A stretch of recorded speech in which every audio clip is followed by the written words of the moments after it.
Hello viewers, this is Ishan Akbar.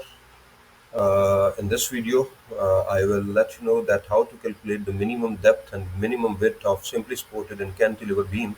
Before starting the video, I would like to request you to please subscribe my channel and recommend this to your friends also.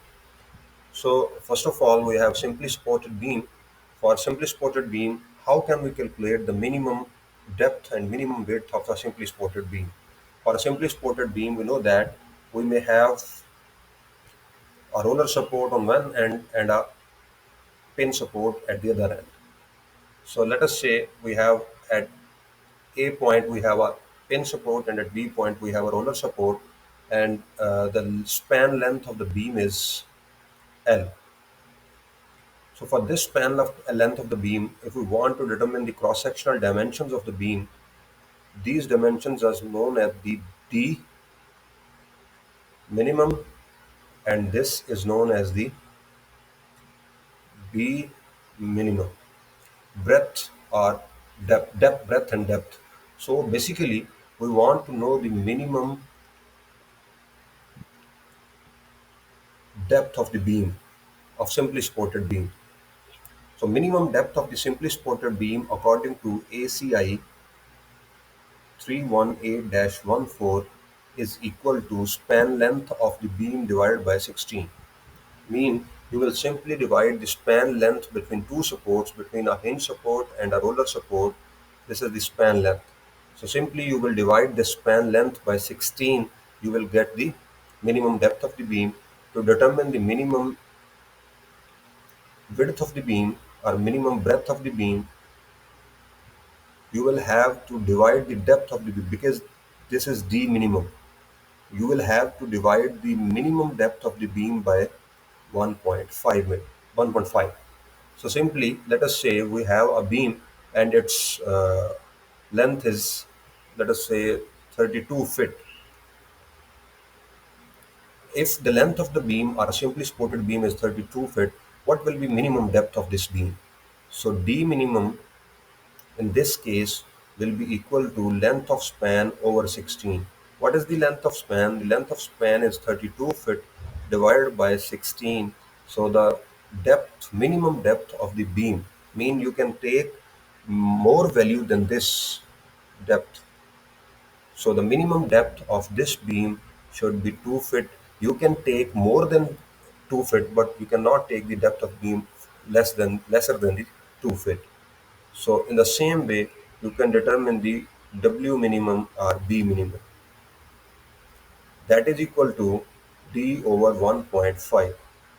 Simply, you have to divide this 2 by 1.5. Mean you have to divide this 2 by 1.5.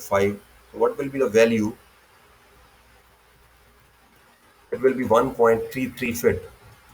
So we can say that the depth, minimum width of the beam is 1.33 feet. So at end we can deduce a result that minimum depth of beam should be 2 feet and minimum width of beam should be 1.33 feet. Remember that these two formulae are only for simply supported beam. These are not applicable to other types of beams. So in the same way, if we have a cantilever beam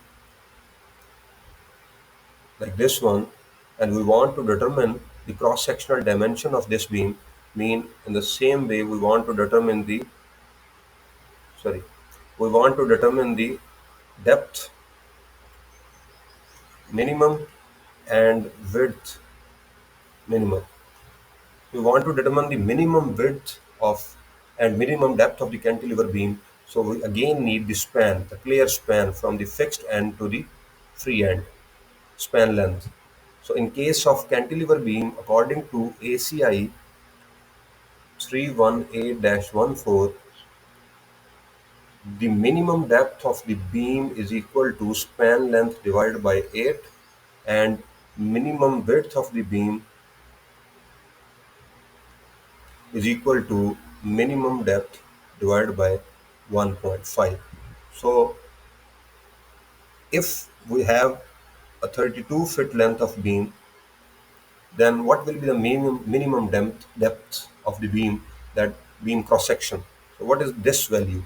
So it will be equal to 32 feet over 8, that will be 4 feet.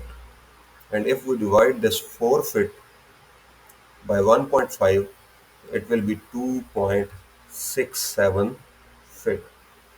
So it means that if we are going to adopt the cross section for this cantilever beam with a length of 32 feet, then its minimum depth should be 4 feet and its minimum width should be 2.67 feet.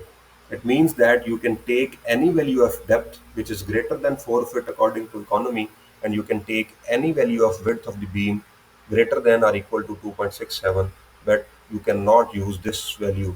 So we can simply say that depth of the beam should be greater than or equal to 4 feet and width of beam should be greater than or equal to 2.67 feet. These are the results according to ACI 318-14. I hope that you have understood these concepts very well. Thank you very much. See you in the next video.